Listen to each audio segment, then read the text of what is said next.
Good morning વિદ્યાર્થી મિત્રો. ધોરણ 11ના નામાના મૂળતત્વ વિષયના પ્રકરણ નંબર 4 આમનોંધ અંતર્ગત ગત વિડીયોમાં આપણે માલ મિલકત અંગેના વ્યવહારોની આમનોંધની સમજૂતી મેળવી હતી અને તે અંગેના ઉદાહરણનો અભ્યાસ કરેલો હતો.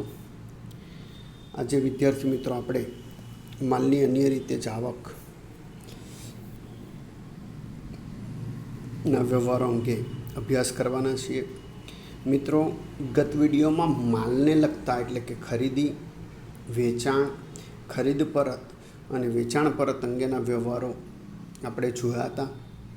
તેમાં ધંધામાં માલ આવે તો જે કારણને લીધે માલ આવે છે તે કારણથી ખાતું ઉધાર થાય અને ધંધામાંથી માલ જાય તો ખાતું જમા કરવાનું, તે અંગે આપણે અભ્યાસ કરેલો હતો. હવે આજે આપણે અન્ય રીતે માલ એટલે કે વેચાણ અને ખરીદ પરત સિવાય અન્ય રીતે માલની જાવક થાય તો તેની હિસાબી નોંધો કઈ રીતે થાય એ અંગેનો અભ્યાસ કરીશું. મિત્રો, ધંધામાં વેચાણ કે ખરીદ માલ પરત ઉપરાંત બીજા કેટલાક કારણોસર અન્ય રીતે ધંધામાંથી માલની જાવક થાય છે. આવા પ્રકારના કિસ્સામાં માલની જાવક પડતર કિંમતે નોંધવામાં આવે છે. મિત્રો, આ ખાસ ધ્યાન રાખવાનું છે કે જ્યારે પણ માલની અન્ય રીતે જાવકનો વ્યવહાર હોય ત્યારે પડતર કિંમતે તેની નોંધ થાય. આ પ્રકારની માલની જાવકને ધંધાની ખરીદીના ઘટાડા તરીકે ઓળખવામાં આવે છે. તેથી ખરીદ ખાતે આ રકમ જમા કરવામાં આવે છે. એટલે કે મિત્રો, જ્યારે પણ ધંધામાંથી અન્ય રીતે માલની જાવક થાય ત્યારે ખરીદેલા માલ પૈકીની જાવક થવાની છે. એટલે ખરીદીના ઘટાડા તરીકે ખરીદ ખાતે જમા કરવામાં આવે. ICAIના CPTના સ્ટડી મટીરિયલ્સના પાના નંબર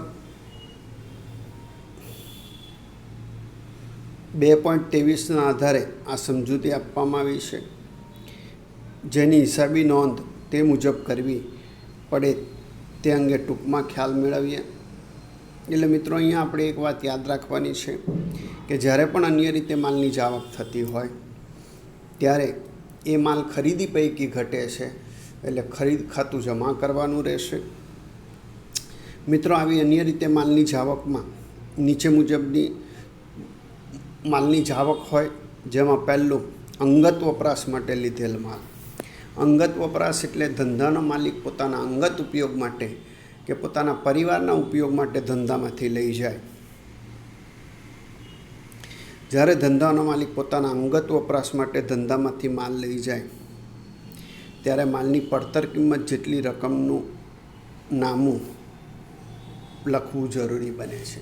કારણ કે જ્યારે માલિક પોતાના અંગત ઉપયોગ માટે માલ લઈ જાય ત્યારે એ માલિકનો ઉપાડ ગણાય છે અને માલિક અવેજ કે લાભ મેળવનાર છે.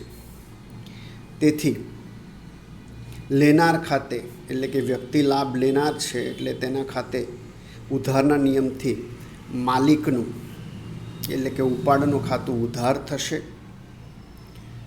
અને ધંધામાંથી માલ જાય છે એટલે તેટલી પડતર કિંમત જેટલી રકમથી ખરીદ ખાતું જમા થશે. એટલે માલિક જ્યારે પણ વિદ્યાર્થી મિત્રો અંગત વપરાશ માટે માલ લઈ જાય ત્યારે ઉપાડ ખાતું ઉધાર થશે અને ખરીદ ખાતું જમા કરવામાં આવશે. બીજું, જાહેરાતમાં નમૂના તરીકે વહેંચેલ માલ. એટલે જાહેરાત કરવાના ઉદ્દેશથી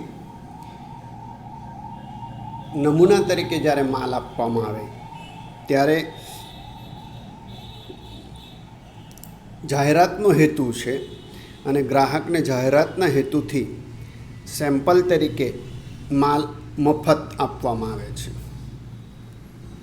એટલે જ્યારે આ ગ્રાહકને માલ મફત આપવામાં આવે ત્યારે પડતર કિંમતથી નામું લખવું જરૂરી છે. કારણ કે અહીંયા ઉદ્દેશ વિદ્યાર્થી મિત્રો જાહેરાતનો છે અને જાહેરાત એ ધંધાનો ખર્ચ છે। તેથી ખર્ચ ખાતે ઉધારના નિયમથી જાહેરાત ખર્ચ ખાતું ઉધાર થશે અને ધંધામાંથી માલ જાય છે એટલે તેટલી પડતર કિંમતથી ખરીદ ખાતું જમા કરવામાં આવશે। એટલે જ્યારે પણ નમૂના તરીકે એટલે કે જાહેરાતના ઉદ્દેશથી માલ આપવામાં આવે ત્યારે વિદ્યાર્થી મિત્રો ખર્ચ તરીકે જાહેરાત ખર્ચ ખાતું ઉધાર થશે અને પડતર કિંમતથી ખરીદ ખાતું જમા કરવામાં આવશે। તે જ રીતે ત્રીજું, ધર્માદામાં આપેલ માલ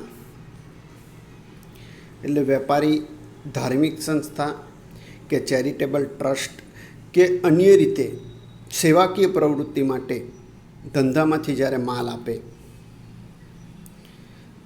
ત્યારે એનો હેતુ ધર્માદાનો ગણાશે અને આ ધર્માદાથી આપેલો માલ એ ધંધા માટે ખર્ચ છે એટલે ખર્ચ ખાતે ઉધારના નિયમથી ધર્માદા ખર્ચ ખાતું ઉધાર થશે અને પડતર કિંમતથી ખરીદ ખાતું જમા કરવામાં આવશે।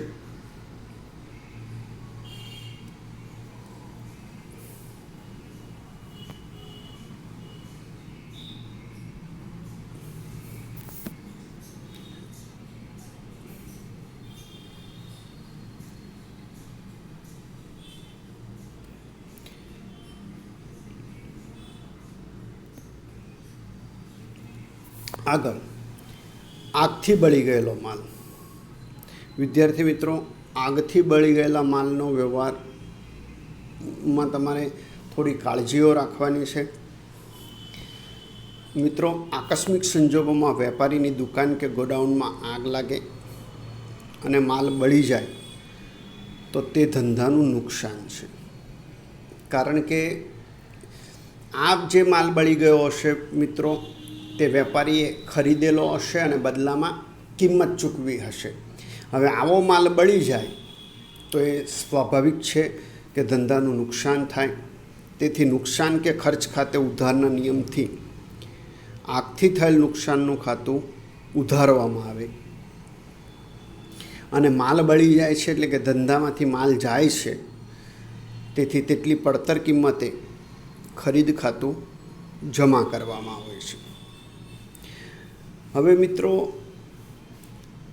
આ આકસ્મિક સંજોગ છે એટલે આકસ્મિક સંજોગ સામે રક્ષણ મેળવવા માટે સામાન્ય રીતે ધંધાના માલિકો વીમો લેતા હોય છે, પણ આવો વીમો લેવામાં ન આવેલ હોય એટલે કે વીમો ઉતરાવેલ ન હોય તો પૂરેપૂરું નુકસાન થશે જે માલિકે ભોગવવું પડે। જો બળી ગયેલ માલનો સંપૂર્ણ વીમો ઉતરાવેલ હોય તો નુકસાનની જવાબદારી મિત્રો વીમા કંપનીની રહે અને આ નુકસાનના બદલામાં વીમા કંપની વળતર આપે।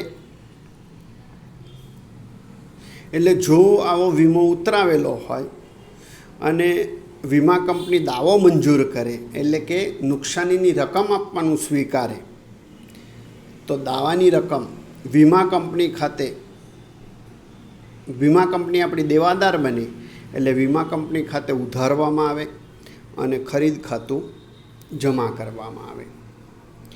પણ મિત્રો, જો વીમો ન લીધો હોય તો પૂરેપૂરું નુકસાન ગણીને આગથી નુકસાનનું ખાતું ઉધારીને ખરીદ ખાતું જમા થાય। હવે જો અંશત વીમો ઉતરાવેલો હોય એટલે કે પૂરેપૂરી રકમનો વીમો ન ઉતરાવેલો હોય તો વીમા કંપની વીમા પોલિસીના પ્રમાણમાં જવાબદારી સ્વીકારે અને બાકીના નુકસાનની રકમ ધંધાનું નુકસાન ગણી આગથી નુકસાન ખાતું ઉધારાય અને ખરીદ ખાતું પડતર કિંમતથી જમા થાય। આ જ રીતે વિદ્યાર્થી મિત્રો, અકસ્માતથી નાશ પામેલ માલ, વરસાદથી પલળી ગયેલ માલ, સ્ટીમ્બરમાં ડૂબી જવાથી ગયેલ માલ વગેરે નાશ પામેલ માલ જ ગણાય જે પડતર કિંમતે ખરીદ ખાતે જમા કરવામાં આવે છે। એટલે વરસાદથી માલ પલળી જાય મિત્રો તો વરસાદથી પલળી ગયેલ માલનું નુકસાન કહેવાશે। અકસ્માતથી નાશ પામે માલ તો અકસ્માતથી નાશ પામેલ માલનું નુકસાન કહેવાશે. તો જે રીતે નુકસાન થયું હોય તે રીતે નુકસાન ખાતું ઉધારીને તમારે ખરીદ ખાતું જમા કરવાનું છે.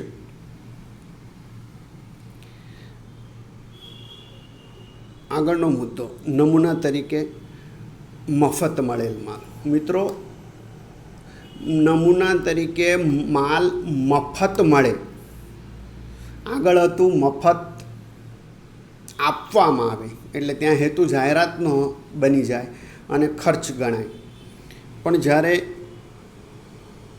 ઉત્પાદક કે જથ્થાબંધ વેપારી પોતાના માલની જાહેરાત માટે છૂટક વેપારીને નમૂના તરીકે માલ મફત આપે છે, જે માલ વેપારીએ ગ્રાહકને મફત વહેંચી દેવાનો હોય છે. એટલે મફત મળેલો માલ, જાહેરાત માટે મફત મળેલો માલ જાહેરાત હેતુ માટે મફત આપી દેવાનો હોય. અહીં માલના બદલામાં કોઈ નાણાકીય લેવડ દેવડ થતી ન હોય, તેથી બિન આર્થિક વ્યવહાર ગણાય અને ચોપડે કોઈ નોંધ ન થાય. પણ આ નમૂના તરીકે મફત મળેલ માલ વેચીને નાણાં મેળવવામાં આવે ત્યારે જે રોકડ મળે છે તે રકમથી રોકડ ખાતું ઉધાર થાય અને ધંધામાંથી માલ જાય છે, તેથી વેચાણ ખાતું જમા કરવામાં આવે. એટલે કે જ્યારે મિત્રો નમૂના તરીકે માલ મફત મળેલો હોય અને એને જો મફત નમૂના તરીકે આપી દેવામાં આવે તો કોઈ નોંધ નથી થતી. પણ જો આવો નમૂના તરીકે મળેલો માલ વેચવામાં આવે તો રોકડ ખાતું ઉધારીને વેચાણ ખાતું જમા કરવાનું થાય.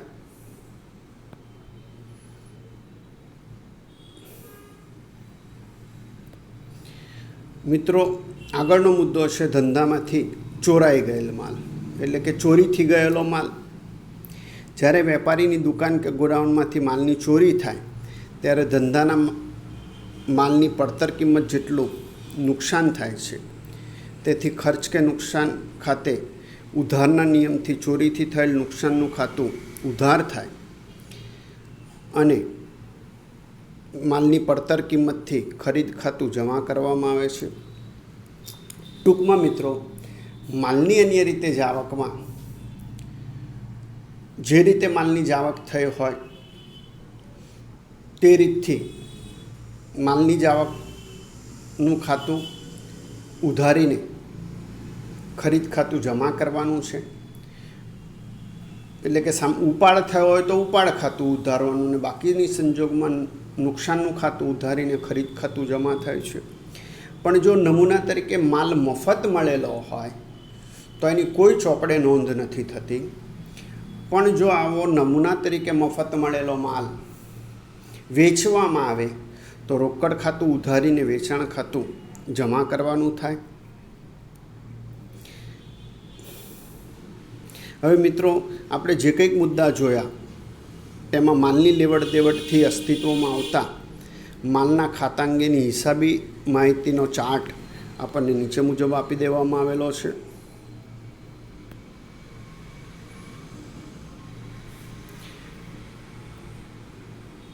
અહીંયા ખરીદી વેચાણ સહિતની વાત છે. મિત્રો, ઉધાર માલ ખરીદવામાં આવે તો ખરીદ ખાતું ઉધાર, વેપારી કે લેણદારનું ખાતું જમા થશે. મિત્રો, માલનું ઉધાર વેચાણ કરવામાં આવે તો અહીંયા માલનું જ્યારે ઉધાર વેચાણ કરીએ ત્યારે વ્યક્તિ એટલે કે ગ્રાહક લાભ લેનાર છે જે દેવાદાર ગણાય, એટલે ગ્રાહક કે દેવાદારનું ખાતું ઉધાર થશે અને વેચાણનું ખાતું માલ જાય છે એટલે જમા થશે.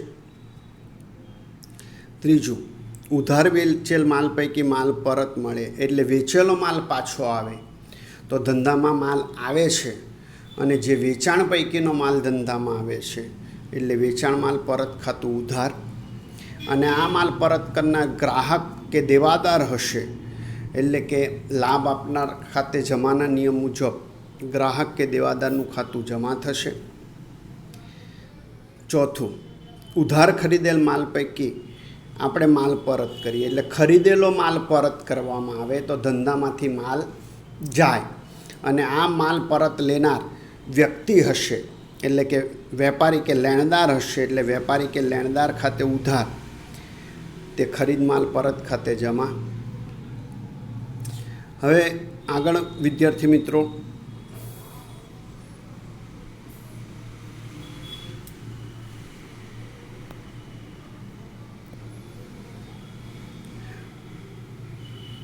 માલિક અંગત વપરાશ માટે માલ લઈ જાય એટલે કે અન્ય રીતે માલની જ આવક થઈ તો માલિક લાભ લેનાર છે એટલે ઉપાડ ખાતે ઉધાર તે ખરીદ ખાતે જમા. મિત્રો અહીંયા ઉપાડથી ગયેલ માલ ખાતું પણ જમા કરી શકાય, પણ આપણે આગળ જ જોયું કે સીપીટીના અભ્યાસક્રમની અંદર ખરીદેલો માલ ઓછો થાય છે, સિદ્ધાંત મુજબ ખરીદ ખાતું જમા કરવામાં આવશે. તે રીતે ધર્માદામાં માલ આપવામાં આવે તો ધર્માદા ખર્ચ ખાતે ઉધાર અને ખરીદ ખાતે જમા. જાહેરાતમાં માલ આપવામાં આવે તો જાહેરાત ખર્ચ ખાતે ઉધાર અને ખરીદ ખાતે જમા. માલ આગથી બળી જાય તો આગથી બળી ગયેલ માલના નુકસાન ખાતે ઉધાર અને ખરીદ ખાતે જમા. માલ ચોરાઈ જાય તો ચોરીથી થયેલ નુકસાન ખાતે ઉધાર તે ખરીદ ખાતે જમા. અને નમૂનામાં મફત મળેલો માલ વેચવામાં આવે તો રોકડ ખાતે ઉધાર તે વેચાણ ખાતે જમા. એટલે મિત્રો આગળના જે કંઈક મુદ્દાઓનો અભ્યાસ આપણે કરેલો તેનો ટૂંકમાં ચાર્ટ અહીંયા આપી દેવામાં આવેલો.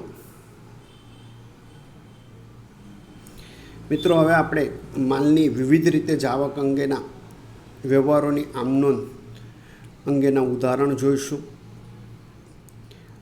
મિત્રો ઉપરના ક્રમાંક નંબર 5 થી 9 કૌંસમાં દર્શાવેલ વિગત પ્રમાણે આમનોંધ લખવાની પ્રથા છે.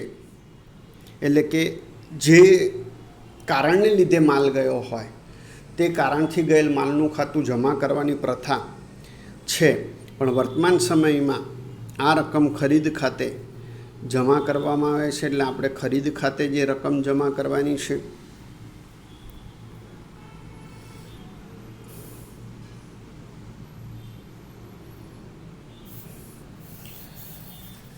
વિદ્યાર્થી મિત્રો હવે આ અંગેના ઉદાહરણ નંબર 5નો અભ્યાસ કરીએ તો મુરલીધરના ચોપડામાં આપણે આમનોંધ લખવાની છે. આ માટે આપણને કુલ 12 વ્યવહારો આપવામાં આવેલા છે. 2014 મે માસના વ્યવહારો આપવામાં આવેલા છે. મિત્રો આ વ્યવહારોની આમનોંધ લખતી વખતે તમારે વ્યવહારો જોવા માટે તમારું પાઠ્યપુસ્તક સાથે રાખવાનું છે.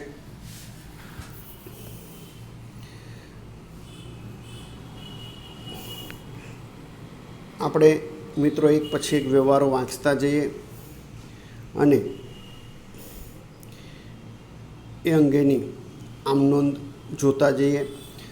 તો હવે શીર્ષક તમને ખબર છે મિત્રો, મુરલીધરના વ્યવહારો આપેલા છે એટલે મુરલીધરના ચોપડે આમનોંધ અથવા તો મુરલીધરની આમનોંધ.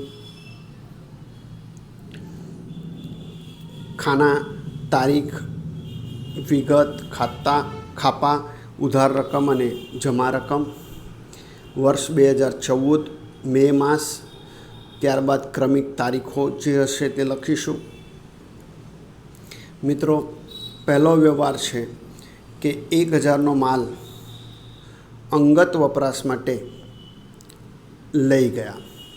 હવે અંગત વપરાશ માટે માલ લઈ જવામાં આવે એટલે માલિક લાભ લેનાર છે એટલે માલિકના ઉપાડનું ખાતું ઉધાર થશે અને ધંધામાંથી માલ જાય છે અન્ય રીતે એટલે ખરીદ ખાતું જમા થાય.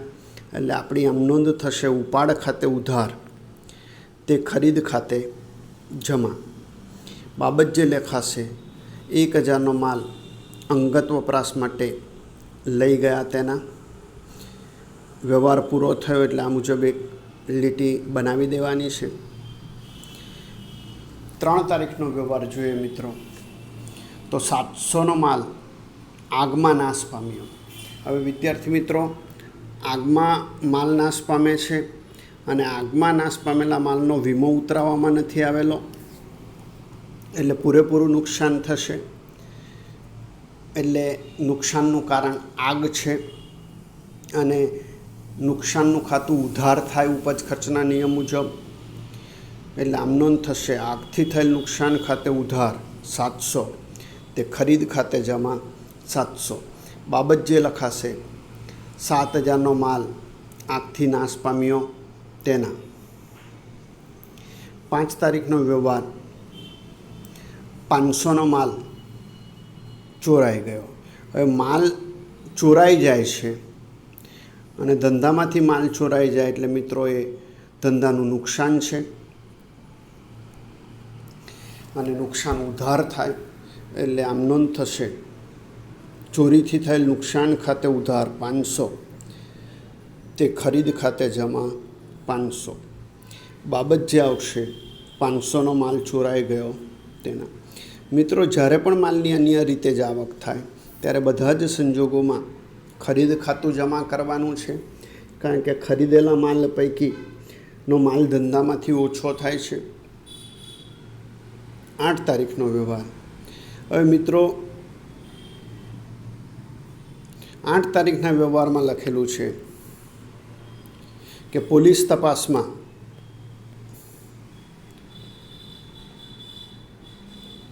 ₹100નો ચોરાઈ ગયેલ માલ પૈકી માલ પરત મળ્યો.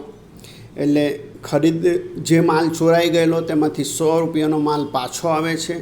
જ્યારે પણ આવો વ્યવહાર આવે ત્યારે આમનોંધ ઉલટી લખવાની છે અને જેટલો માલ પરત આવ્યો હોય તે રકમથી આમનોંધ લખવાની છે. એટલે ખરીદ ખાતું ચોરીથી ગયેલ માલ વખતે જમા કરેલું, એટલે હવે ખરીદ ખાતું ઉધાર ₹100, તે ચોરીથી થયેલ નુકસાન ખાતે જમા, કારણ કે હવે નુકસાન ઘટશે એટલે ચોરીથી થયેલ નુકસાન ખાતું જમા. બાબત જે લખાશે ₹100નો ચોરાઈ ગયેલ માલ પરત મળ્યો તેના.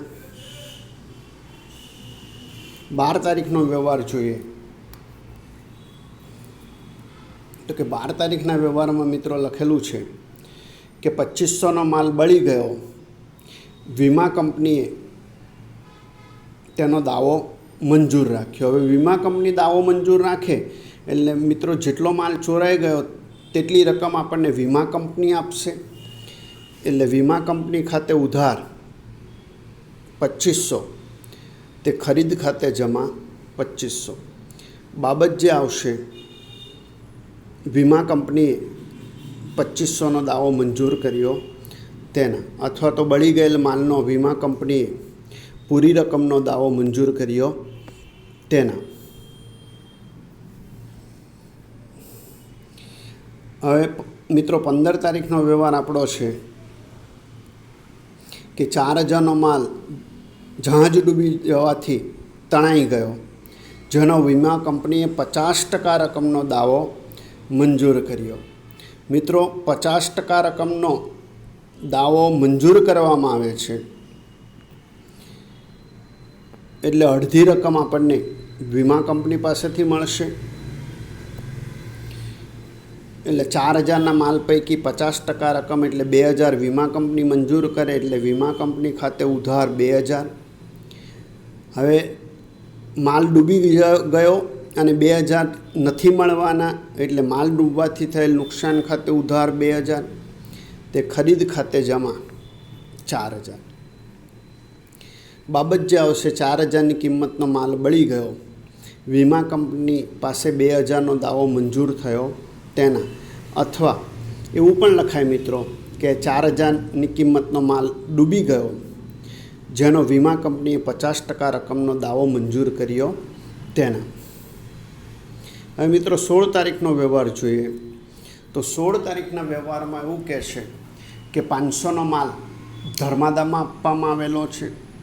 હવે મિત્રો જ્યારે પણ માલ ધર્માદામાં આપવામાં આવે ત્યારે ધંધા માટે ખર્ચ બને છે, એટલે આમ નોંધ થશે ધર્માદા ખર્ચ ખાતે ઉધાર, તે ખરીદ ખાતે જમા.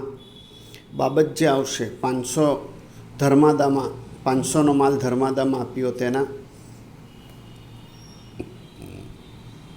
20 તારીખ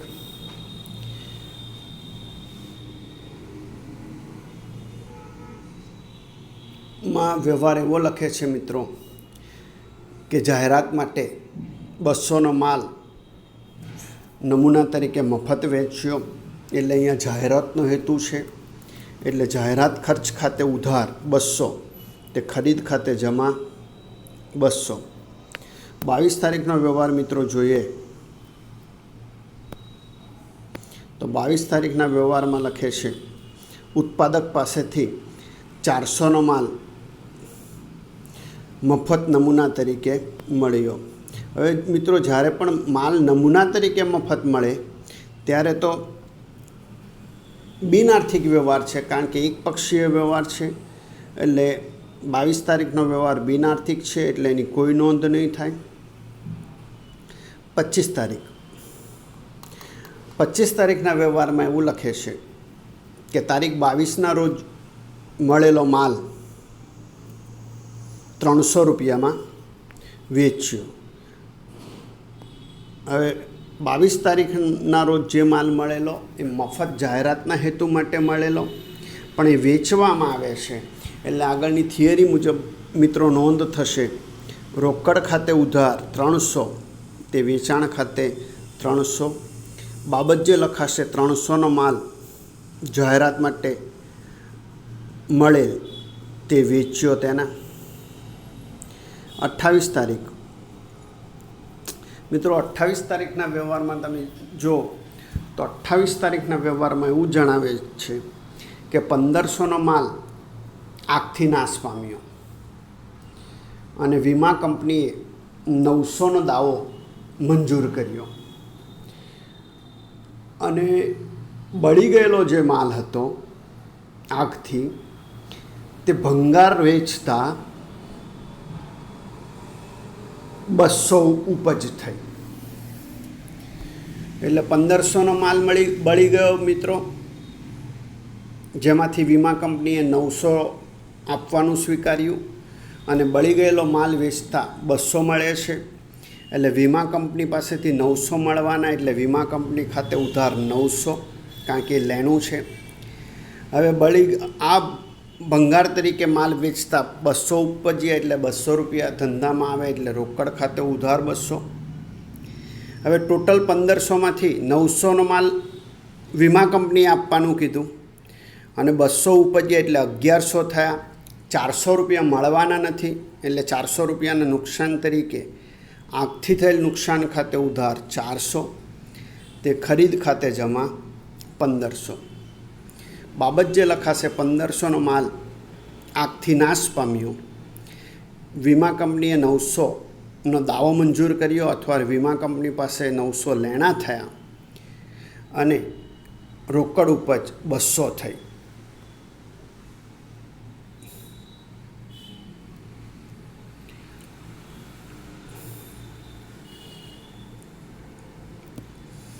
ત્રીસ તારીખનો વ્યવહાર જોઈએ તો મિત્રો 30 તારીખનો વ્યવહાર છે કે 600નો માલ વરસાદમાં પલળી ગયો, અને પલળી ગયેલ માલ વેચતા 200 ઉપજ્યા, અથવા તો પલળી ગયેલો માલ 200માં વેચ્યો.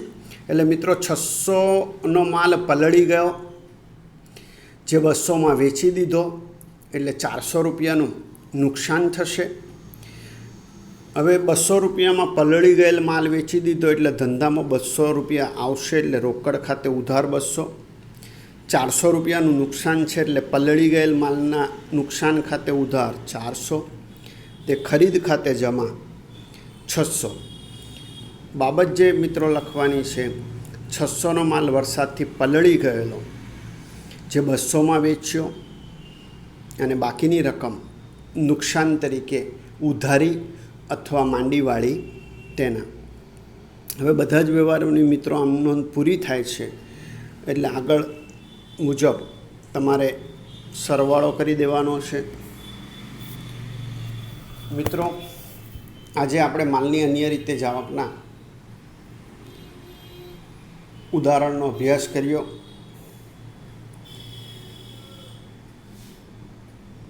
હવે બેંક અંગેના વ્યવહારો અંગે નવા વિડીયો સાથે ફરી મળીશું.